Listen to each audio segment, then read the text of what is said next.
Look at all my Red Skull pictures I found. You said that like you had a bunch of like trading cards. Look at all my red skulls. Why aren't you looking?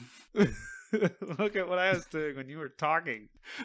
I have come on a mission of gravest consequence. For I am the Watcher, member of an ancient race far older than man. But though our power is great, we are pledged only to watch, never to interfere. But now mankind faces the greatest danger it has ever known. The danger of the Watchers of Earth. 199,999.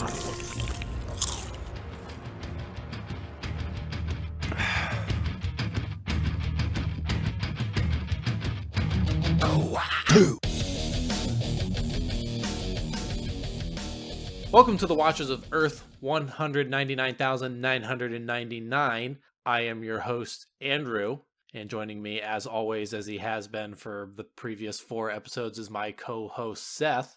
Hi. Our third co-host, Joe, couldn't be here today because he's being stood up by Captain America at a press conference.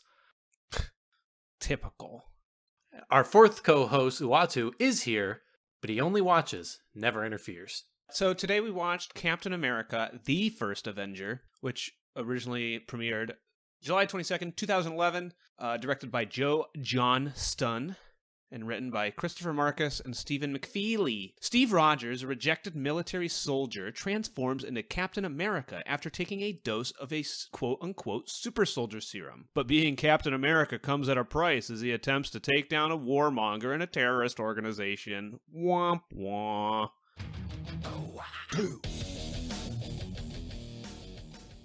I don't know if that's indicative of your mood, but in a sentence or less... that's just... I've been trying to give these little pizzazz. And it is working. I did a little pantomime thing that doesn't translate to audio. So in a sense... So in a sentence or less, what did you think? Hey, for a 2-hour movie, this was about 12 hours. Every time we sit down to do these, I always wonder exactly where we're going to land on these, because I know you have less of a tolerance for movies in general than I do, but you also have a zero tolerance. I now have a very low tolerance. I'm not a movie liker.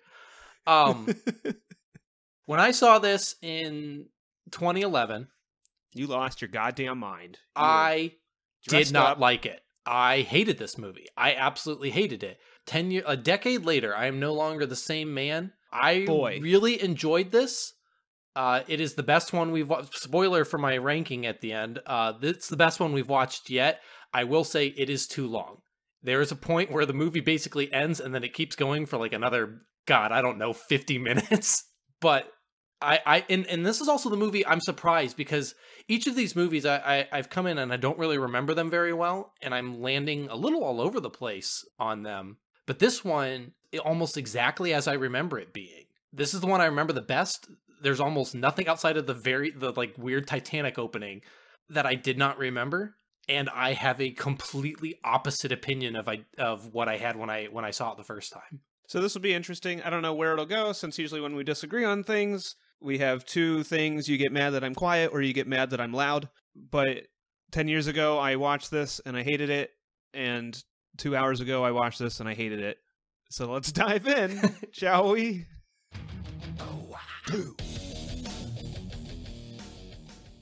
I mean, if nothing else, it makes me want to rewatch The Rocketeer. If nothing, okay.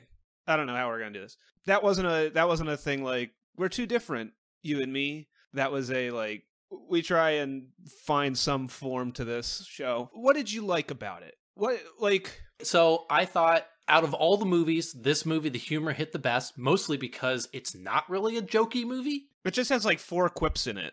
It has a couple little one-liners and sarcastic like asides and stuff that hit me very well. I like the kind of pulpiness to the beginning of it. I like the beginning of it as in like the very, very beginning. Like everything until basically the movie ends and then it keeps going for another 40 to 50 minutes. Oh my God. Steve Rogers becoming Captain America is the most boring shit ever. I thought all the acting was good. I thought the sets were nice. Like it felt different from the other movies. Like this did not feel like a homogenous. It turns into CGI Nightmare Land. Yeah, okay. It turns into CGI Nightmare Land after the movie ends, and then it keeps going for another 40 to 50 minutes. Until the movie ends halfway through, and then you don't like it. Then it's whatever. I don't like all the sci-fi bullshit. I don't like the CGI crap at the end. But like 90, like I will say, like probably I liked maybe 2/3, maybe 3/4 of the runtime, because I honestly don't know how long it went on. It was probably only like a half hour that the movie went on too long for me. It was probably roughly the 2-hour mark when it ends and then keeps going. When Steve Rogers becomes Captain America, I guess when Steve Rogers becomes Buff, it feels like an hour in the movie. And I'm sure it's only a half hour. I disagree. I thought the movie moved at a decent clip. And when I watched it the first time in 2011, I remember all that crap with the montages and stuff. I fucking hated that stuff. I thought it was a complete waste of time. Here, didn't mind it. The montages were my favorite parts. It sold a lot of the fun stuff. The problem is, for me, is that I wanted to watch the movie in the montage, not the movie it was. Those were like fun things. So, and we can shout at each other for a while, but let me say this, because I will say my positive glowing review comes with a lot of footnotes. 1, the ending of the movie sucks, except for like the very, very end. Not the like the post waking up stuff, but like I thought him crashing the ship and stuff worked. Everything leading up to that sucked. It's a bunch of CGI crap. I hate the sci-fi garbage with the laser weapons and all that. Giant blue space laser. Yeah, I laughed out loud. But I will say, like, I feel like this might be a thing where you're like, I liked it. And then I'm like, well, what about this? And you're like, no, I didn't really like that. What about this? No, I didn't really like that. And then, like, it's just going to be a thing that you're like, what I usually do, where it's just like, yeah, I don't know, I liked it. No, well, I mean, maybe. But here's the thing. I liked a lot of this movie. Honestly, like, the movie... And I can't take that from you. No matter what happens in this conversation. I know that, and that's why this is going to go on forever, because you're not just going to let me, like, just enjoy myself. Like, the movie... Okay, for me, the point the movie ends is when they rescue Bucky, and he comes back with the unit and all that crap. Basically, the moment when Stanley shows up and they hand him the award, like, right before that, there is, like, a bit where the movie could have ended. And I thought this when I saw it the first time, and I thought it this time. This movie is... Part of the problem with this movie is it is part of a cinematic universe, which it handles a lot of the like stuff early on. It is part of a cinematic universe that is so... It needs to get to the Avengers. They can't allow you to fill in the blanks as to why Captain America is around. So they need to tell his first and last, and every adventure in between, all those adventures in one movie. And that's where it starts. Like, the montage stuff is fine for me. And honestly, like, the adventure he's having in those movies, like, or in the montage, like, that stuff is fine. The problem is, it's all in service of getting to that final act so that we can have his last adventure so that he can wake up and do the Avengers. Where this should have ended when he rescues Bucky, comes back, is now a hero, the movie ends, and then you get the second movie that, like, tells more adventures in World War II, and maybe tells what happened, like, you know, how he wakes up in the present. Fuck, maybe even do that in the third movie. But it crams all of it into one movie, and it is bloated. It's not... The problem is, like, whereas Iron Man 2 is bloated the entire runtime, this is bloated all at the end. It's like a toothpaste tube, and it's all, like, they just, like, squeezed it at the top, and everything just filled down at the bottom. I think when he becomes Captain America, it becomes really disjointed, in a similar sense as you're saying, where it just kind of jumps around so haphazardly. Yeah, to its detriment for me. But I mean, in the end, like, I liked the movie. I thought it had a lot of, like, little setups and payoffs that worked really well. I thought there was a lot of good, like, shots and cinematography. I thought the sets looked nice. The period piece stuff was fun. I thought it felt pulpy and campy and good, basically until the end when it turns into a sci-fi Marvel movie. But it honestly takes a while to get there. I mean, I will not disagree. At 2 hours, it is a long... I don't think it's a long 2 hours. Where you said it felt like... It did not feel long to me until, like, the movie ended, and I was just like, it's still going. But it's not like I was sitting there the whole time being like, this movie is just going. As far as an origin movie, it gets the actual origin stuff out of the way fast. And then it feels just... so long. I mean, we're just gonna have to agree to disagree. I know. There's nothing I can say. Like, there's no conversation there to be had about like it didn't take long, and on my end, it's like, oh, it took forever. Like, it was just, I don't know. We hear so much about like he's so scrawny and he just wants to fight for his country. See, I felt like that was barely anything. I was actually surprised how quickly he got to being buff guy. No, it felt like it took forever, and I was trying to, and I distinctly remember feeling that when I first watched it. The other thing is, I mentioned last time, this is where I felt like I was getting burnt out. I think it doesn't really, like, I'm tired of origin stories at this point. I think I still am. I think I don't really have any stock in Captain America. I like him as like a goofy, campy, like World War II Punch Hitler thing, but I've never really had an opinion on him one way or the other. And I don't know what it is about this movie or where it fits in the Marvel Cinematic Universe or how I view it, but I just wanted to see Captain America doing fun, pulpy, I mean, like you said, I kind of wanted to watch The Rocketeer, and I don't know if that's great praise for Captain America. And I do want to say, and this is a weird argument that I'm taking here, so don't crucify me on this, because I'm playing there's a bit of devil's advocate in here and a bit of my own opinion. Mm-hmm. There's a lot of stuff about Origins, and I hate Origins. But I also, like, this kind of falls into Iron Man 1 territory, where I said, like, that's an origin movie, but it's also a movie. And this, like, yes, this is an origin movie, and there's a lot devoted to the origin at the beginning, but then it's just kind of like Captain America stuff. I will agree with that. I think Iron Man has more of, like, an origin story than this. I just really detest, I feel the origin story in this one, I think, more. I don't know if it's just because it's I think my problem later. is less the origin story and more that this is the everything. Like I said, this is everything. Yeah. This is his origin to his final adventure. Granted, he comes back in Avengers and then has more. But, like, Captain America lived a life. And in this movie, you see that he lived a life. Mm-hmm. Granted, it's truncated. In a 5-minute montage. And a lot of the stuff that he should have had, like, you don't, like, his relationship with Peggy, you don't really see it. Like, you see bits of it. But, like, for something that they're supposed to basically be star-crossed lovers, it seems like they have never even, like, spoken anything even close to acknowledging that to each other.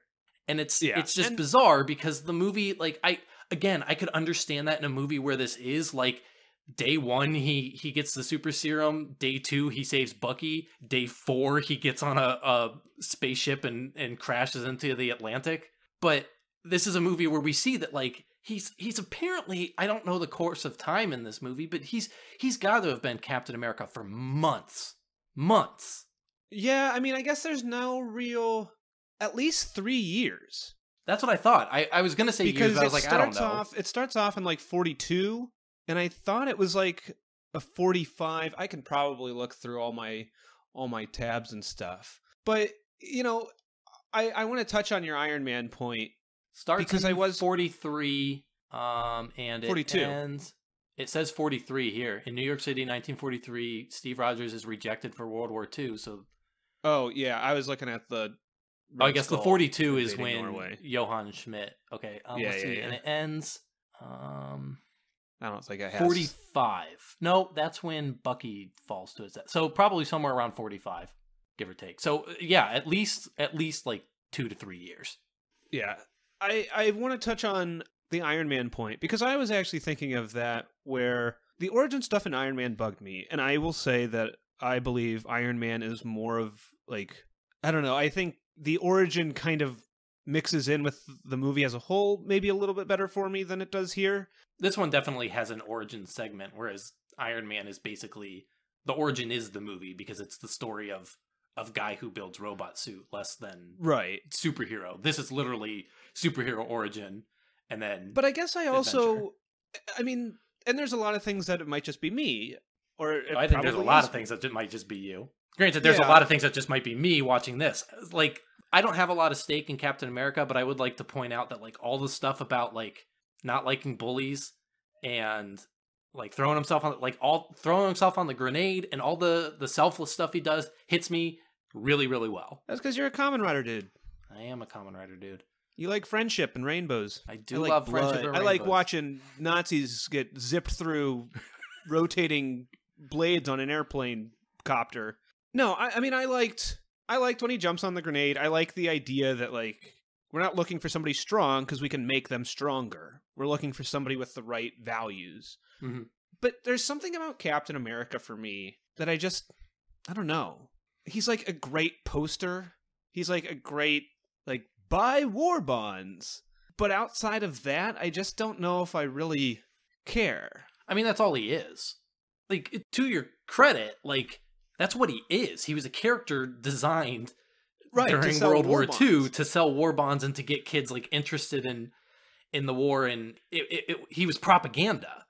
Right. And then, you know, in the nature of comic books, like, he disappeared for a while, and then he comes back. Like, the whole reason he was defrosted out of ice is because he wasn't in comics for a long time, and then kids who grew up reading about him wanted to tell stories about him. Yeah, and so he comes back. Like, he exists basically just because he always has. But I think because of that, for me, like, and I mean, I say this, I mean, my word of the week has been hypocrite. I say this week. Well, I mean, just because the letter of the day in Sesame Street is Q doesn't mean they don't use Q ever outside of that week. I mean, I'm sure I've liked Captain America stories. I honestly can't think of anything other than Civil War. I can think of one that you did. What did I like? Marvel Apes, where Captain America is a gorilla and also a vampire. This is the life I live. Hell being me. This is okay. So now that everybody has my point of view here, of course I hated this. Like, God, how good was it when he was a freaking not just an ape, but a vampire and an evil vampire? Brilliant. Oh boy, I'm so glad you mentioned that. I don't know. I think it really comes down to I don't need to see a Captain America movie.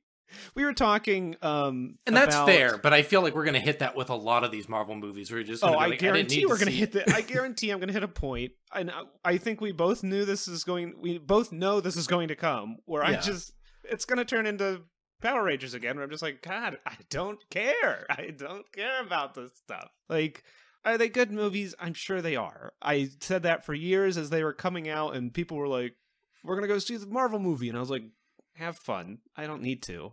Like, I'm sure it's fine. I'm not seeing them because I don't think they're good movies. I just don't care. I don't know. I'm talking in circles. You ready to just jump in to the I honestly, you're gonna have to run this. I got some things to say here and there.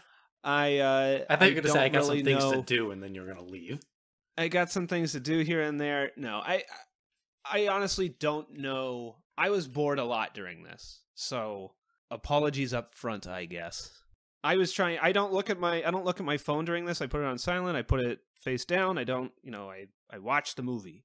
Boy, howdy, did I just wanted to pick up that phone and just look at what time it was. I just wanted to see how long we had left. That's all I wanted. So we open up in the only part of the movie that I really didn't remember, which is a bunch of people uncovering the plane that Captain America crashed in. So, do you think this opening works? No, I don't either. Not at all. And it doesn't work in the same way that the ending doesn't work. It exists in service of setting up the Avengers. I mean, hell, the fucking post-credit scene of the movie is a tiny little clip and then a trailer for Avengers. Can we all talk about how the post-credit scene for this is a advert for the Avengers? God, be more, like, unabashed. To be fair, like, it was a big deal. Like, there had never been anything like it before. So I get it, but I did not like... I keep saying I haven't watched any of these movies, and then I watch them, and I'm like, I guess I did watch all these movies. To be fair, I did not like Captain America way back then, but I don't watch a lot of movies multiple times. I mean, I watched Avengers twice in theaters. I liked it. You're going to hate it next Friday. Oh, I'm going to absolutely be livid. I am older, wiser, and dumber at the same time. Street smart, wiser, book smart, dumber. I don't know. But I'm just saying that, like, yeah, this was a huge deal. I'm sure seeing that, I was like, let's do it. I don't know. I'm just trying not to talk about this movie. But I didn't think that the opening, cold open, worked. I did not either. I don't think it's really that interesting to lead into the movie and be like, oh my God, how do we get here? Especially because, like I said, I do not remember this scene in the movie, so I don't, like, it, I'm sure when I watched it the first time, I completely forgot that scene happened, and, like, it's not like it got me pumped to figure out how we got here. Do you think it was done in order and it didn't test well? I would not be surprised if that scene was added afterwards, or because, I mean, the movie's it's not called Captain America, it's called Captain America the First Avenger. Somewhere, when someone realized how big this was going to be, rewrites happened, whether they were in the scripting phase or after they started shooting or what. Rewrites started happening where they were like, we have to advertise this Avengers thing because it's a big deal. That scene, like, the scene is fine. Like, there's nothing necessarily wrong with it. It's just not part of the movie. It just is there, especially because the movie, like, I remember the second cold open. And that's what I thought the movie started on, and I was fucking confused. Because it has 2 cold opens, and you honestly only need the second one with Hydra. I wonder if they moved this to the beginning, if they really did. I think it was either not in the movie at all or always at the beginning. I don't think it was placed elsewhere. I take that back. Maybe it would be, because they could have easily just put it right after he crashed. Yeah, it does have like a weird like transition to him waking up. But the problem No, because you can't have that fake out at the end. You cannot have that fake out at the end. Granted, you can't with it at the beginning, but the movie meanders for a while, so you forget that it happens. But you can't have that fake out with him waking up in his apartment if you have the scene of modern day people unearthing the ship. I think the biggest problem with putting that scene in chronological order is because at that point in the movie, it feels so choppy. There is one like bad scene to scene transition. Like, is it when the kids are like, I'm Captain America? No, that one's bad too. But it is when it's before he crashes the plane. When he starts running towards the plane, there's a part where he swings on a chain. Yeah, and then he's just like on the he is runway. Up. He is like up in the arc of the swing, and then it immediately cuts to him just running, not landing. Yeah, he's just immediately running. Too. It is bizarre. But yeah, the ending felt, again, I don't know if it was rushed or if it was just like the ending felt like someone was like, we gotta, I don't know if the original... There's a ton of ideas in this movie. And I feel like the original script was the first chunk with him up to saving Bucky and maybe a little bit after. And then but it's an Avengers movie. Yeah, someone said we need to get, like, I bet the original version was like, we're going to tell Captain America and then reveal him in Avengers. And then the next movie might explain how he got there. Or maybe Avengers explains how he got there. I feel like there were rewrites at some point where they were like, we need to make sure everything is lined up. I think this could have worked if we had Thor and then Avengers, and we used some of that time to like dig Steve Rogers out of the snow. And then after that, we had Captain America, the First Avenger. Like, why do we need to see his World War II days before Avengers? Like, I feel like Captain America is big enough in the zeitgeist that people are like, yeah, he's a World War II guy. And like, we dug him out of the snow. I get it. It had to have been added later, like, because the movie is so different from the other Marvel movies, so wildly different from it has a tone and a voice of its own because it's made by the guy who made Rocketeer, and he just basically for a good chunk of the movie made the Rocketeer again. There was a lot of parts. I thought when he goes into the space plane, it was like really Rocketeer-y. It feels different than Thor. I mean, I said Thor felt like a modern Marvel movie, and this feels different than Thor. This feels closer stuff to... does not fit with the rest of the movie. Not just, like, it's not the same movie. It's a Marvel movie. It is filmed entirely differently. It's paced differently. It is... I wouldn't even be surprised if, what's his name? Johnston. Yeah, I wouldn't be surprised if Joe Johnston didn't even film those, like he wasn't directing those scenes. I would not be surprised because they do not feel the same. And they shouldn't, because they're not the same movie. They're not, it's a wildly different movie in a way that I found refreshing, but it is so jarring when it is put as part of the whole. Like, part of the whole of the Marvel Universe and part of the whole of that movie. Like, it is so weirdly jarring. I mean, like I said, I think the whole movie's jarring. I think there's so many just kind of... Everything's so compartmentalized and segmented. But yeah, present day, people find the ship and they find a chunk of ice with his shield in it. We're going to sit on this scene for just a little bit longer. I want to point out how bizarre it is in the Marvel Cinematic Universe, where they can change things, and they change a lot of things to make them fit in this the logic of the cinematic universe. And they had an easy out. They chose frozen in ice. And there's no explanation for how he lived. And I know there's like super soldier, and they could have put in, like, the movie is littered with like setups and references for things. There could have been a point where somebody says something about how he would live. They mention that he heals, but that's about it. And they could have had him sucked into the and I remember thinking this watching it the first time. They could have had him sucked into the cosmic cube and the blue shaft of space laser light, like the Red Skull was, and then have him reappear in modern day somehow or something.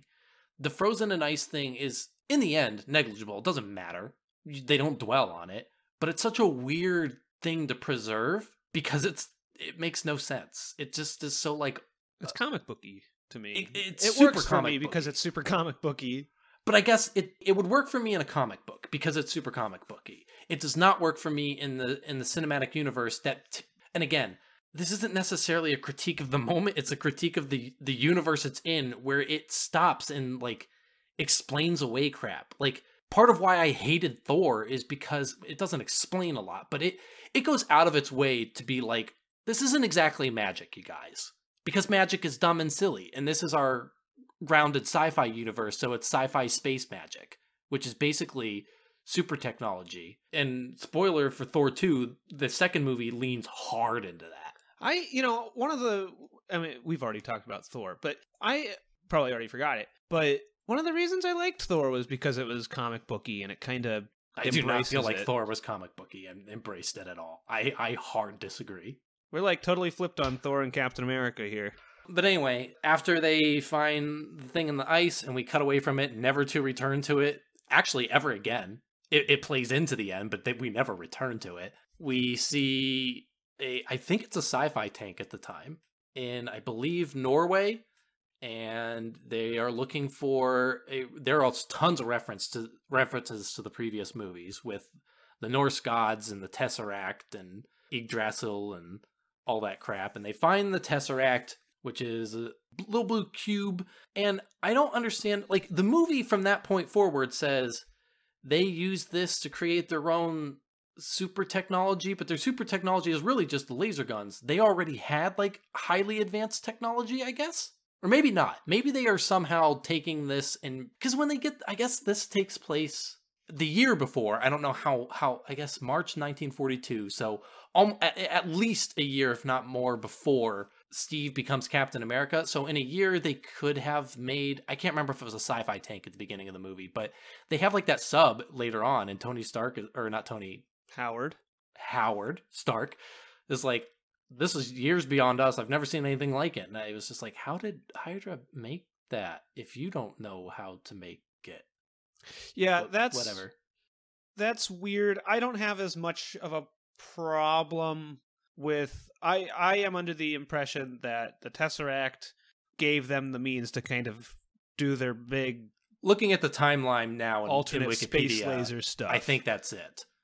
I did not think they had the time. I did not think they had the Tesseract for so long. I did not realize that there was a year between, give or take, a year between that scene and the next time we see anything related to them. Sometimes they put like stuff at the bottom of the screen that tells you the year. Yeah, I don't pay attention to that. How can how can you when your subtitles cover it? No, I never retain. If it flashes something on there, I'll read it and like register it for a second. It's gone by the time it's off the screen. Like, I do not remember what anything says. So here's a question for you. I thought there was something about the Tesseract in Thor. Because I remember asking you a question about it when we talked about Thor. It's in the end credits scene. But it's in the end credits in, like, Odin's vault, right? No, it's the Nick Fury scene, because he has it and he shows it to... Okay, I thought we saw it in Asgard, but I guess we didn't. No. That's fine. they mentioned it was in Odin's vault in this movie. I was under the impression that it was in like Asgard during Thor, and I was like, how did it get here in 1942? See, I had the same thought when I watched this the first time, because I conflated the Tesseract with the Cask of Winters, or whatever the hell the little like ice thing that, because they're both like little blue squares. Yeah, maybe. I know you kept calling it, and maybe that's what I'm getting it confused with. I thought we saw it in some I don't believe so. pan, but it doesn't matter.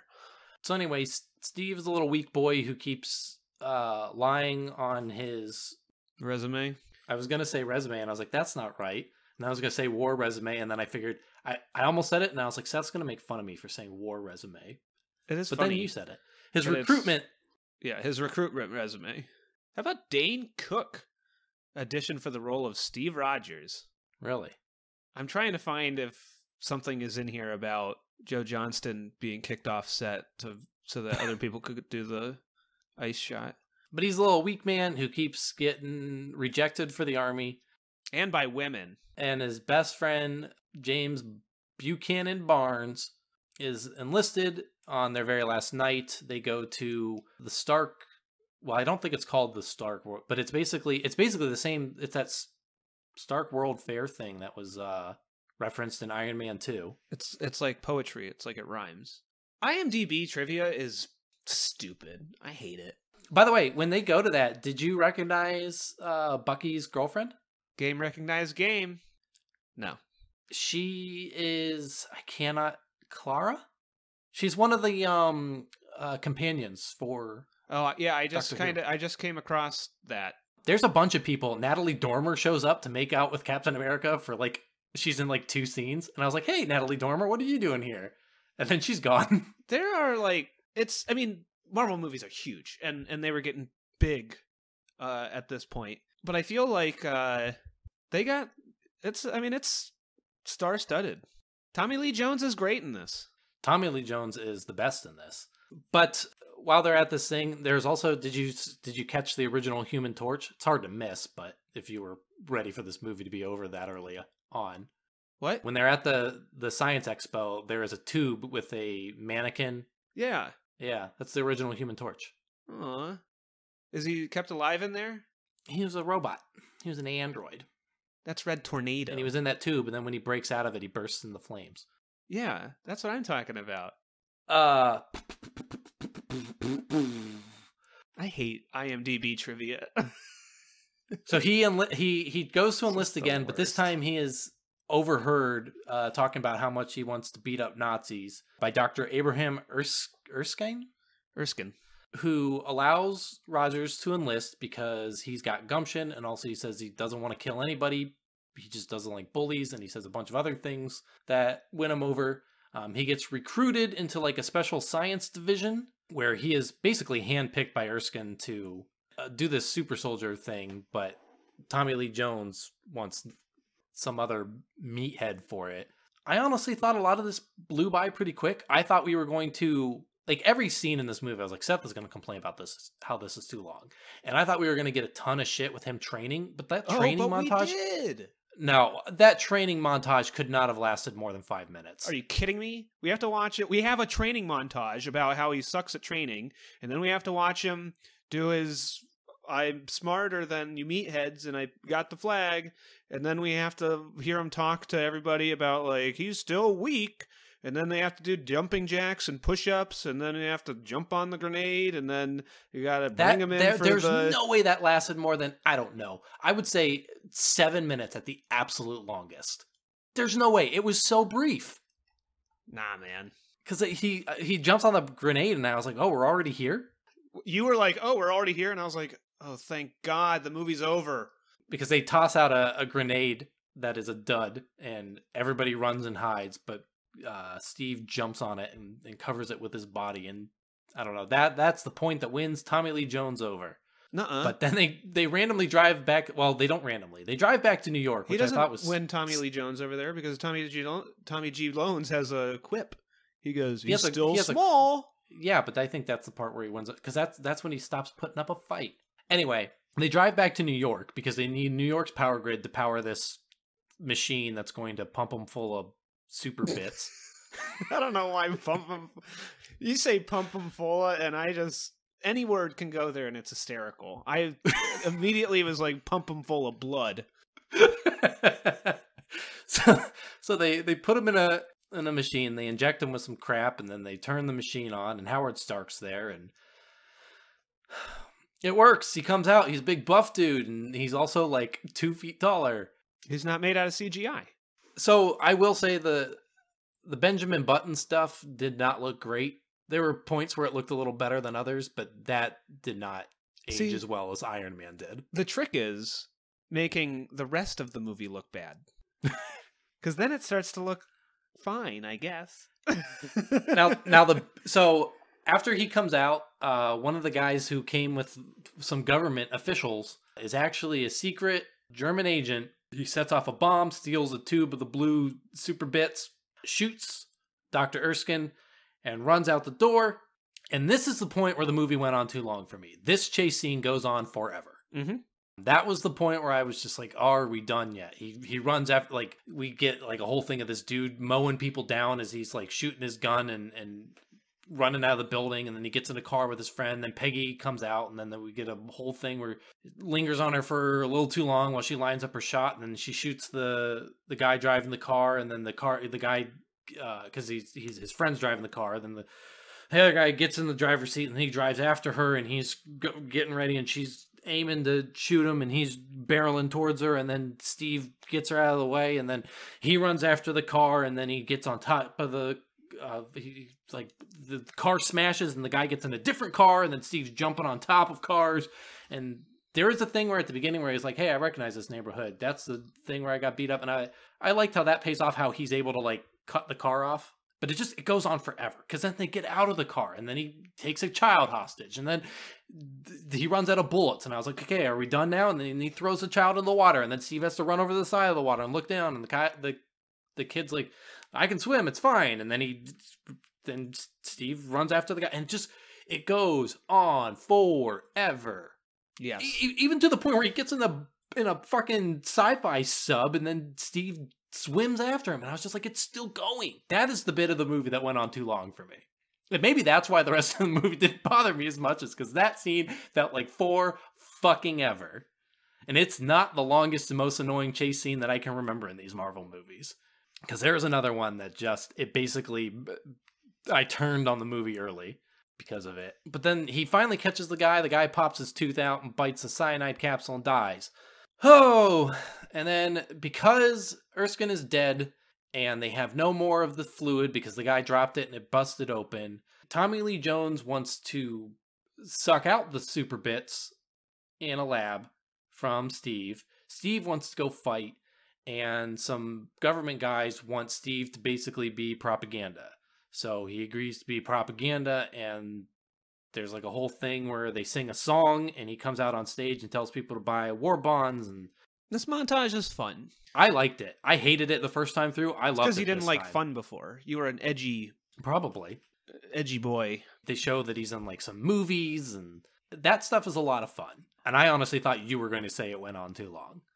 It probably did, but it does go on for a while. But I thought it was all in the middle fun. of a movie I already hate. It was something I liked, so it's easier for me to. And like I already said, that's the stuff I like campy Captain America. And something that actually really interested me, and this certainly isn't the movie to do it, but I like when he is at like the front lines, and he's just, like, the reality sticks in that he's just like a guy in a goofy suit, and these are like actual soldiers dying at the front lines, and they're like, what are you doing here? Like, the film doesn't care about that scene. The film doesn't want to explore that scene, but I think that's a really interesting concept. Mm-hmm. But that scene basically ends when he goes actually to war. Well, he to do his propaganda bullshit, and he learns that Bucky, what is it, the 107? Bucky's platoon? Howling Commandos. I don't know anything about the military. Bucky and his pals are all captured. They are basically written off for dead, because they don't believe anyone will be able to get in. Tommy Lee Jones does not have faith. Yeah. So Steve says, I gotta go save him. So he he drives out there and does a one-man mission to save all of them, and he does. That scene also goes on a little long, just because that's where the sci-fi bullshit kind of starts creeping into the movie. I will say, I don't have as much of a prejudice against the sci-fi bullshit. It looks so bad. The blue lasers are dumb. Yeah, but I do have a soft spot for like alternate history, like sci-fi World War II. I do, and I guess this was not the movie for it. Because again, the sci-fi stuff works kind of in the Marvel Universe, but not in the way it is presented here. It just felt very bizarre to me, and I did not like it. Especially because it felt like they make references, and you even see exactly 3 Nazis. It is weird to have Hydra and the Nazis. It's fine when they're like, Hydra is... It's I guess the weird thing is, Hydra is part of the Nazis. Technically, Hydra is Nazis. They're the science division. But then they break off on their own in the scene with the only actual Nazis, maybe halfway through the movie, and they become the big bads of the movie. And it's weird because it felt like someone... I don't know if this was supposed to be part of, like, if this was a Marvel mandated universe building move to establish their villains, because it almost felt like someone was like, well, we can't just have them shooting Nazis. And I was like, why? Like, there's no way that was the decision, but it feels very bizarre that they go out of their way to make sure the Nazis aren't the villains. I mean, or at least aren't the direct villains. Like, they could have kept them Nazis, but they needed Red Skull's plan to be the plan. So he has to break off, because otherwise he's just a cog, and they can't have him be the cog because he's the big bad. I guess I took that as... I mean, I didn't see it as much of a corporate production decision and more of a just... You can't make this movie...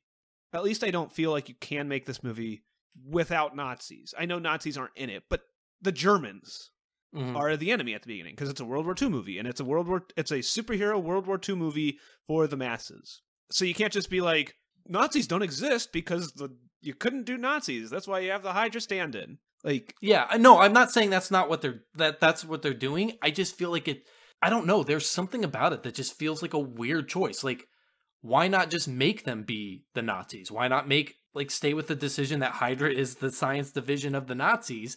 Like, having them break away felt like... To me, it felt like Red Skull hubris. It felt like it needed to divorce itself into its own world. See, for me, it felt like a character thing with Red Skull, and he's just like, I am more evil than Hitler. Again, it is a character thing. Like, I'm not denying that. I just, from a writing standpoint, I guess that's where my problem lies. It's not from a logistical standpoint from it within the movie. It is a writing standpoint. Like, why was that decision made? Why was that the choice the writers made? You could still have Red Skull do all of that. Like, fuck, you could make him Hitler's second in command. Like, the fact that he turns against Hitler does not make him any more evil than everything else he's ever done. He's a dude with a red skull for a face. Like, you could give him a loving family and he'd still be a horrifying monster that you gotta watch more Adventure Bros. That's a thing. I mean, I get it, but it feels very bizarre to me. I guess for me, I don't see it. I mean, I'm a dumb artist, but for me, I don't see it as a writing problem, only because, I mean, again, it feels like he's rising above his station. He is not Hitler's second in command. He's the science division, and he has bigger dreams. He has world domination. And Hitler, we all knew, did not. No, but I guess to me... I mean, again, I agree, and I hear what you're... And I guess it also comes down to, I think again, I can only look at this from a writing standpoint. From a writing logistical standpoint, it feels like someone said, if we give them sci-fi weapons, like we have to, well, that ultimately changes the nature of the World War II, because they can't have sci-fi weapons and still have Iron Man exist in the capacity that it does, where a sci-fi armor suit is like a humongous deal. If the Nazis were running around with fucking lasers and space jets and sci-fi tanks, and it felt like they needed to divorce them from the Nazis, even though you could have just written where, they were in production, but the movie has to take place over the course of 3 years, give or take. So he has to break free so that the Nazis don't get a hold of this stuff. Like, it's the moment when the Nazis come a-knocking, saying, what do you got for us, is when he defects. It is so that the Nazis do not get a hold of this stuff, so that the Nazis can't have it, and they have to explain how we still lost the war. That is the reason. Like, I will bet money that is the reason that happened. It is solely to keep the weapons out of the Nazis' hands. Hydra had to be the villains and break free. Which goes back to, I hate the sci-fi weapons, so if that's what you gotta do to make the sci-fi weapons work, don't put the fucking sci-fi weapons in here. Yeah, I mean... Just give Red Skull the Tesseract and have him be like, I'm gonna tap this to make a bomb. Yeah, I mean, like you just told me, I agree. I don't know. I took it as Hugo Weaving wanted to rule the world and not be under Hitler. Like, he was going to attack Germany. That was the big thing. And he's like, yeah, of course I'm going to attack Germany. You guys are beneath me. So anyway, Captain America saves Bucky and his friends. What's his name? Neil McDonough looks very bizarre as Dum Dum Dugan. I don't mind him as Dum Dum Dugan. I don't know how much of it is makeup and attire and how much of it is Neil McDonough. Because Neil McDonough has kind of like a distinctive look. Mm-hmm. I can't remember what else he's been. Like, he's a guy that I always recognize, but I cannot name a show. I think he might have been on Lost. He might have been on Heroes. He played a villain in something. Anyway, he played, he was in Flash, too. He was in Paul Blart Mall Blart, too. But he has, like uncannily bright blue eyes that are very strange and distracting. They're, like, inhuman. And he just, I don't know, he's an actor that I always recognize, and when he plays Dum Dum, like, they put him in like Sonic a sweater, like Dum Dum always wears, but he looks like fake stocky. It looks like he was like he has wearing a pillow muscle underneath suit it. On. Yeah, he did not look naturally big. The mustache looked bizarre, and I don't know if like you could have put all that stuff on a completely different actor and I would have bought it, but I did not buy it with him. You know, it's funny, regardless of what we said at the beginning of this, I'm the one who's like, oh, that's not where my problems were.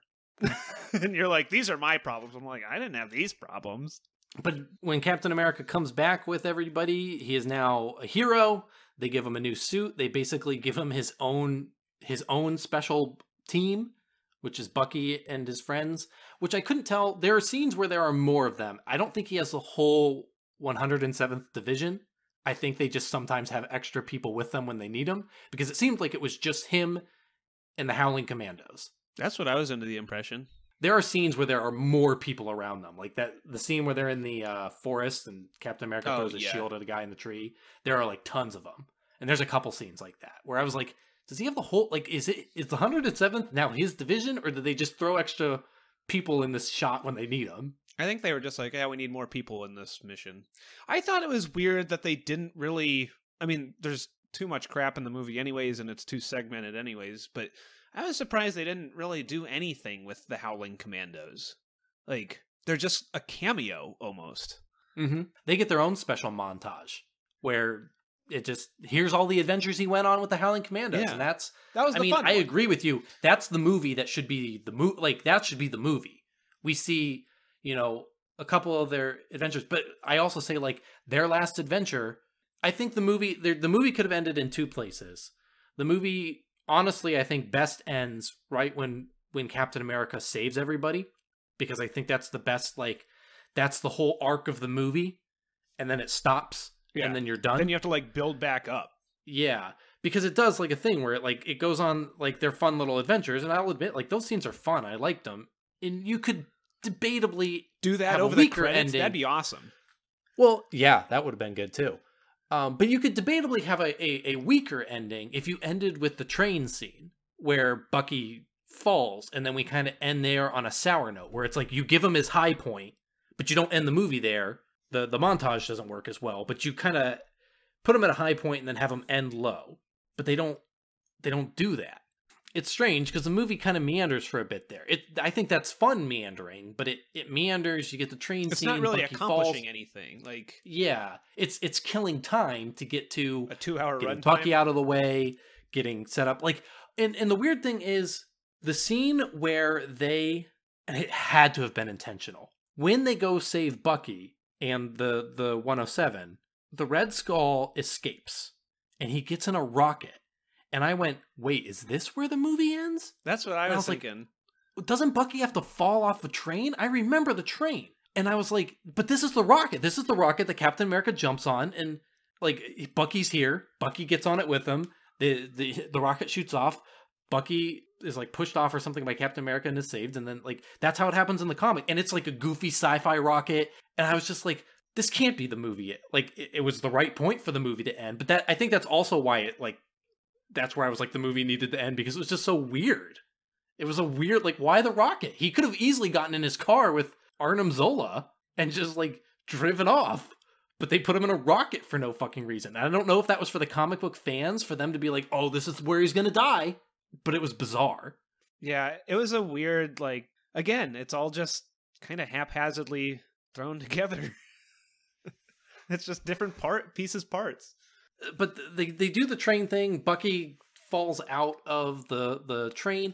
I remember the fall scene differently because I remember him falling into fog. Like, I remember it being like really foggy or smoky or nope, it's just bad snowy. Green screen.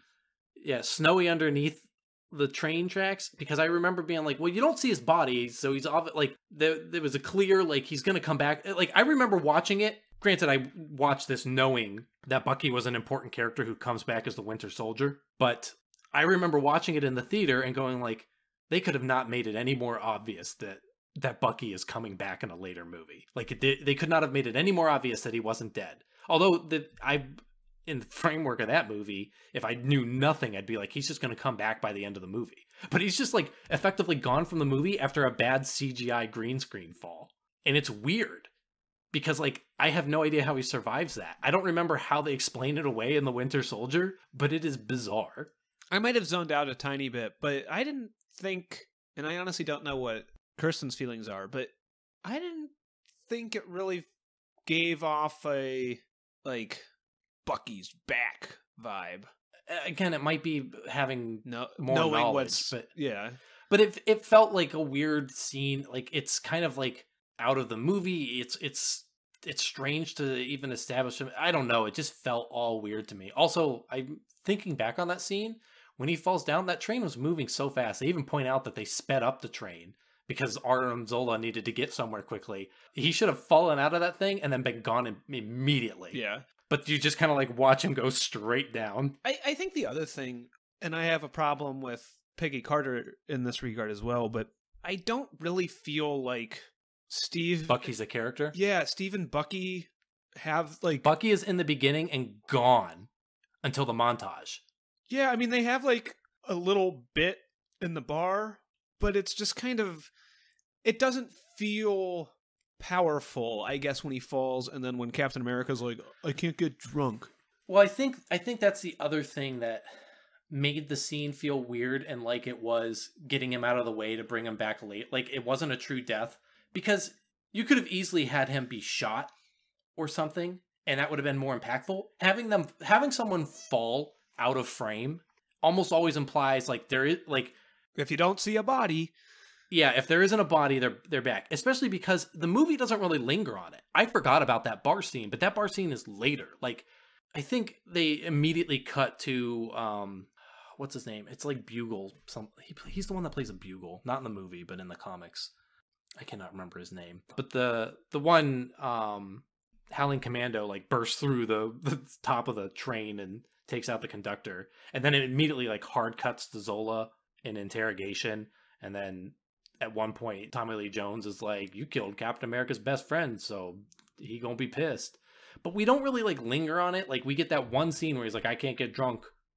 I'll feel bad about my friend." Yeah, I just kind of sat there and was kind of like, I don't really care. I mean, I had the same. If you got knocked out of a train, I'd jump out with you. I think I'd be a little more beat up. Blood brothers to the end, man. If I jumped out of a train, would you?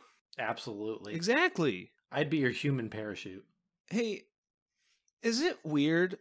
Yes. To be a human parachute, absolutely. Is it weird that Erskine had a big hullabaloo about super soldier serum, and it's this crazy thing, and like, oh my god, we made freaking Captain America, he's the best. And then there's just like the Howling Commandos, and they do all the stuff he does. I was thinking that too. They did give them like special armor like he has, but it was weird that it's just like when they're jumping on the train, I'm just like, oh wait, they're all capable too. I was kind of thinking that, especially when Bucky was like, he picks up the shield, and it was something where I was just like, it was when Bucky picked up the shield that I kind of went, what's so great about Captain America? Was the super soldier serum just the friends we made along the way? Like, I know that he has like super strength and the ability to heal, and super stamina, the ability to heality.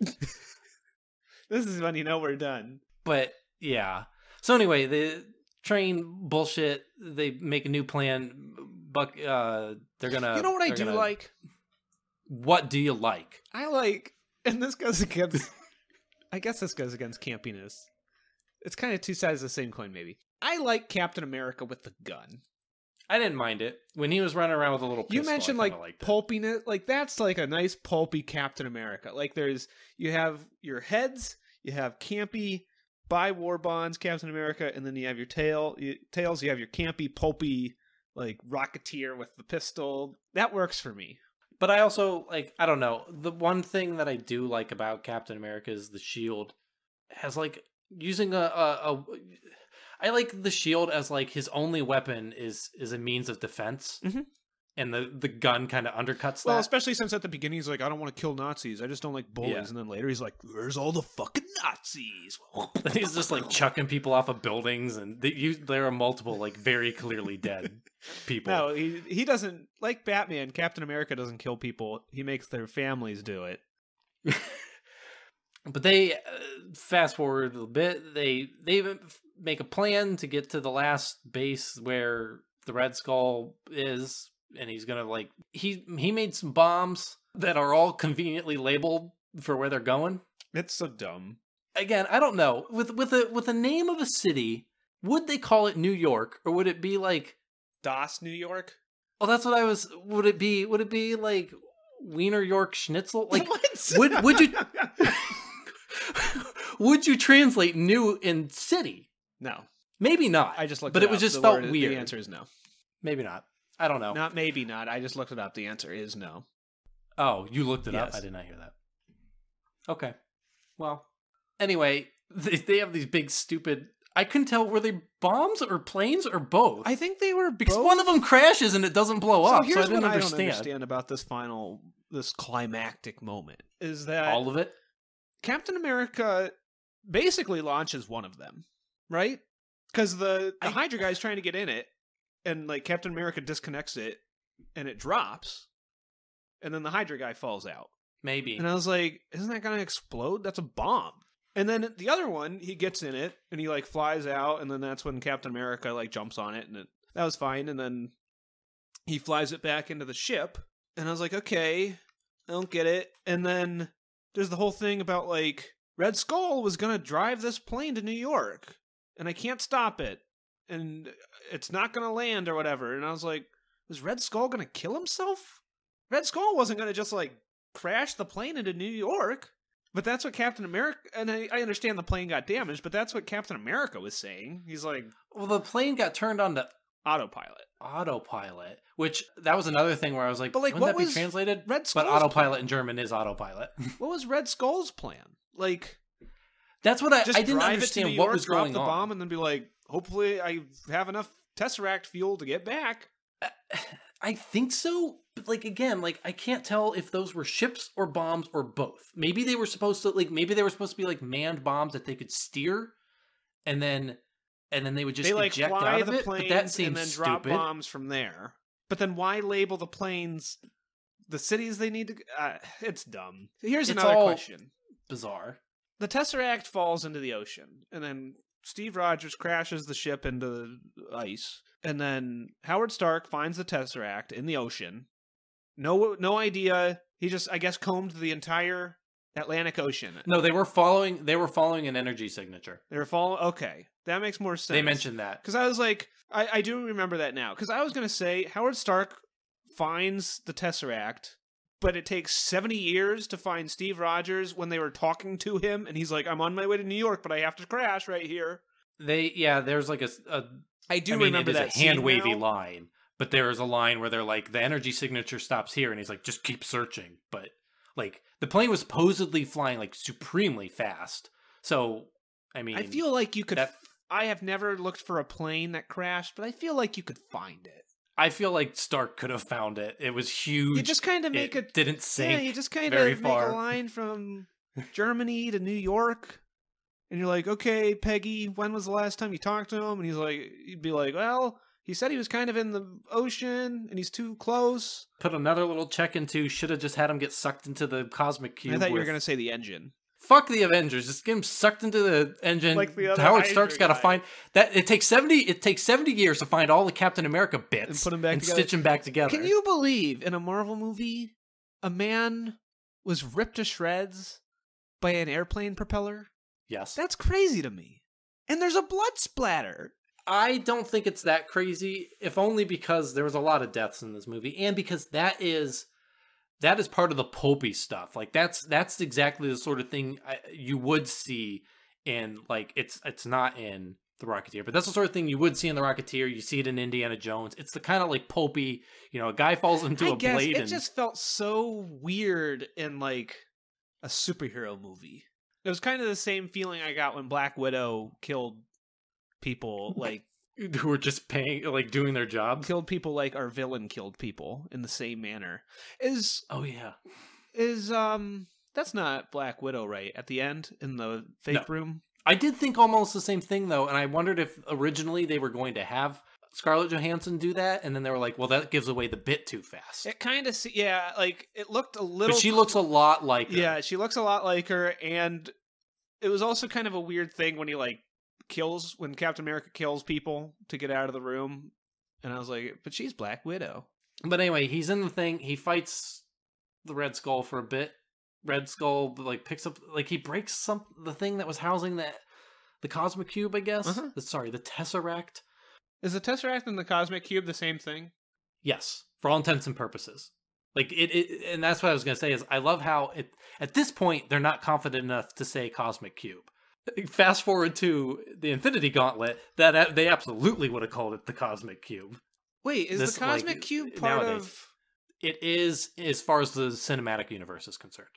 The original Cosmic Cube is its own thing in the comics. In the movies, the Cosmic Cube houses one of the Infinity Stones. I think it's reality. So the Asgardians had an Infinity Stone. Or space. Yes. Okay.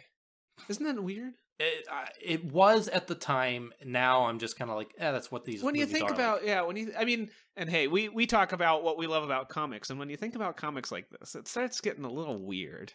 I mean, there are some weirder explanations for Infinity Stones later. Yeah, the Cosmic Cube is easily the easiest to explain. But it's just one of those things that's like, wait, Thor, or not Thor, but Odin had a thing. Does that okay? One of your big complaints all the time is that the world's so small. Does the Marvel Cinematic Universe bother you in that way? Yes and no. Okay. Depends.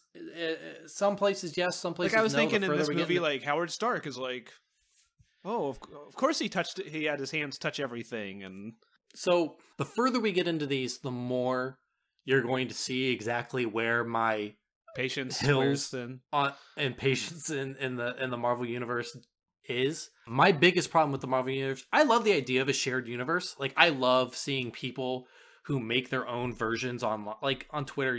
I follow a bunch of artists who are this is my Spider-Man universe, where they try and fit things together a little more elegantly. And there's some neat ideas in there. And a lot of alternate universe comics are fun because it's fun to see the puzzle pieces actually fit because they're designed to fit. But as an actual universe, I don't like it. I don't want everything to fit. But when it's just a fun little side thing, I love that kind of stuff. I love seeing the pieces fit together. I like seeing how this idea from the 70s is remastered to fit this thing, and how the Asgardians are connected to this and connected to that. I like all that kind of stuff as a puzzle. My big problem with the Marvel Universe is less the world building and more directly the timeline. The further we get into these movies, the angrier you're probably going to see me get, because these movies, I don't want to get too deep into it now, but I mean, these movies, as you know, the Avengers have 3 adventures. 3. Because everything has to happen at an accelerated rate because it's movies. And that's my big thing against movies. That's why I don't think Spider-Man should have movies, he should get TV series, live action TV series, because everything is hyper condensed and it sucks. It sucks so hard, but we'll cross that bridge when we get there.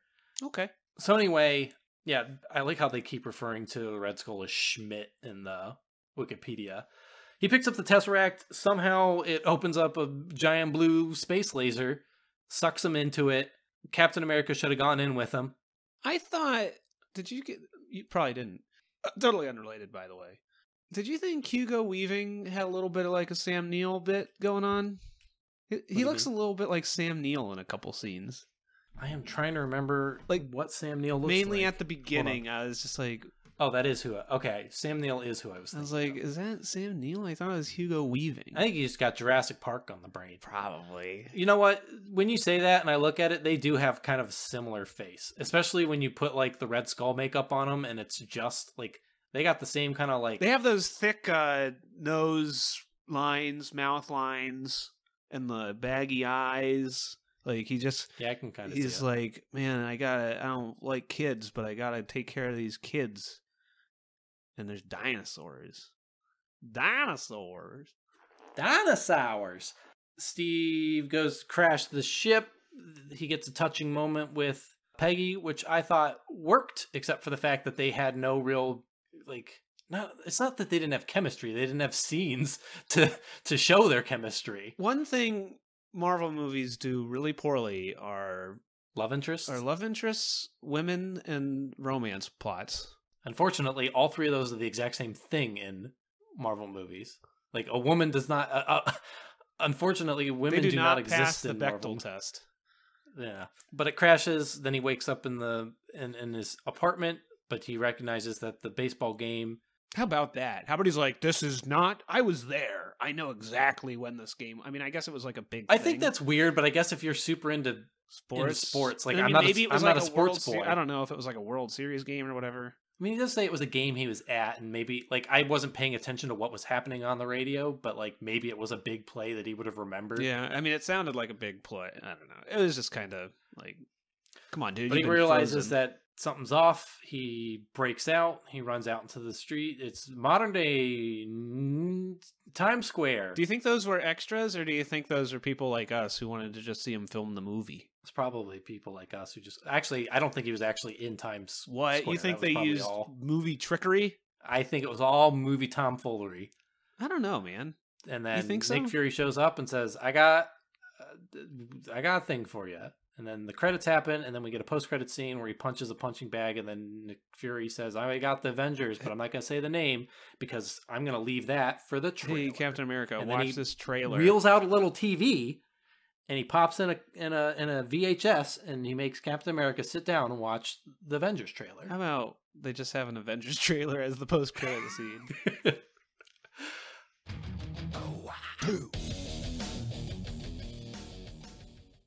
So Seth, 2 put-ups and a put-down. My put-ups are going to be both montages. I like the campy Buy War Bonds montage, and I like the Howling Commandos montage. My put-down is going to be... This movie felt... No, that's too broad. After he saves Bucky and the 107th or whatever, and then I guess they walk for like enough time that Tommy Lee Jones is writing their obituaries. He was technically doing that before. Because when Steve comes up to him, he says how many of those letters he has already signed. But he's writing Steve's. Oh, he's writing Steve's. So yeah. I mean, I guess Steve had somewhere to be soon. Because when Steve leaves, Tommy Lee Jones says, don't you have somewhere, like, according to your press junket, you have, or according to your posters or something, like, you have somewhere to be in like a half hour or something like that. Yeah, he's supposed to do another show. So he disappeared. Yeah. They probably contacted Tommy Lee Jones and said, where the hell is Captain America? He was visiting your dudes, and now he's gone. He said he was killed in action. Yeah, because Peggy told him where he was. So he probably did that. They probably gave him like 3 hours. Although it was night when he was there, when he went, and I think it was dawn when they were arriving. They had to take a plane. Like, oh yeah, they did. They did walk the whole fucking way back. I mean, the one people had the space tank, but they walked the whole way back, and then when they got back, they're just like, hey, let's all cheer Captain America for saving us like 4 weeks ago.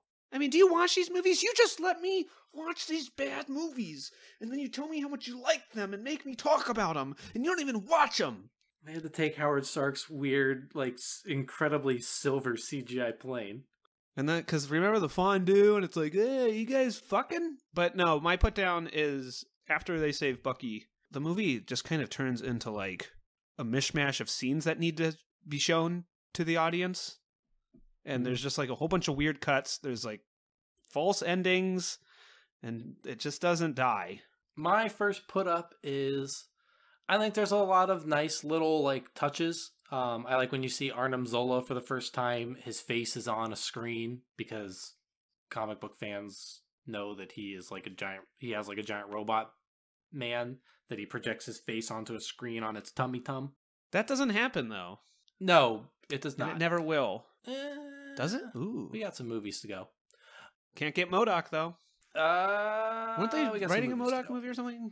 MODOK. There's a MODOK TV show coming. Agents of Hive. What's his name? AIM. Anyway, I thought there were a lot of nice little touches. The best thing, I really like how long it took. And again, this is back when the movie should have cut at a certain act. It takes a long time to show the Red Skull's Red Skull, but there are a lot of like. There's a lot of him in like shadow. No, I can only think of one scene with him in shadow. But like you open up with like the Hydra emblem is a skull with. Tentacles, and in his first scene he gets some blood when he shoots a guy that falls onto the skull on his little emblem on his chest, and that turns red.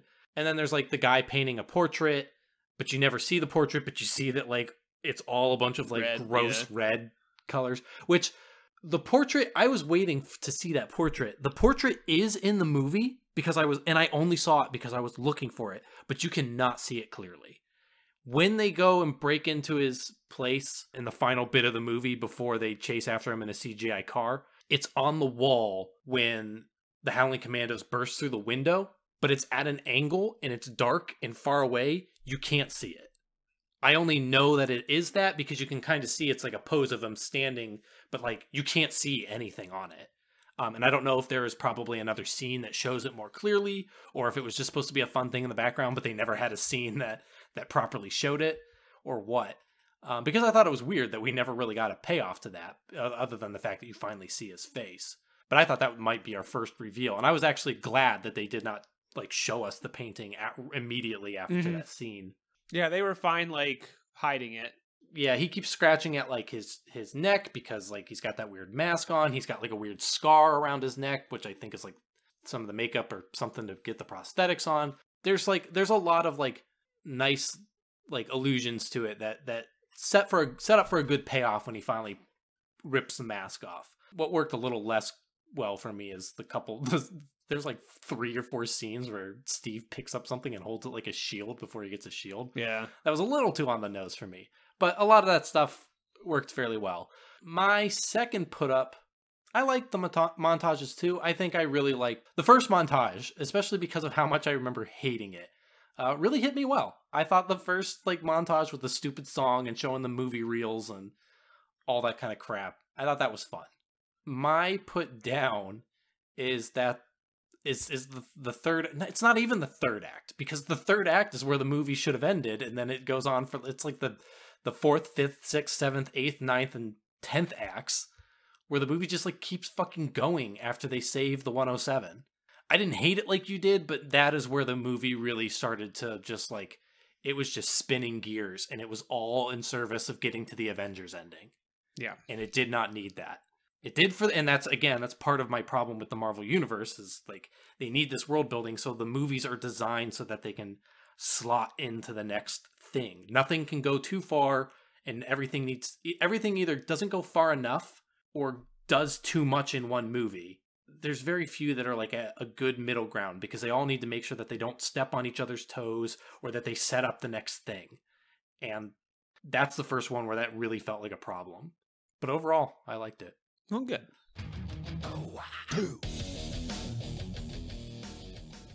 Thanks for hanging out with us. If you like this, tell a friend. If you didn't, then lie to a friend.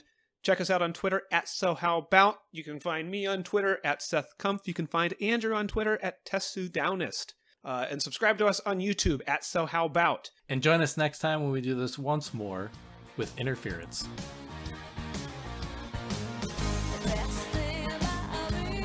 Watcher. Ooh. Two.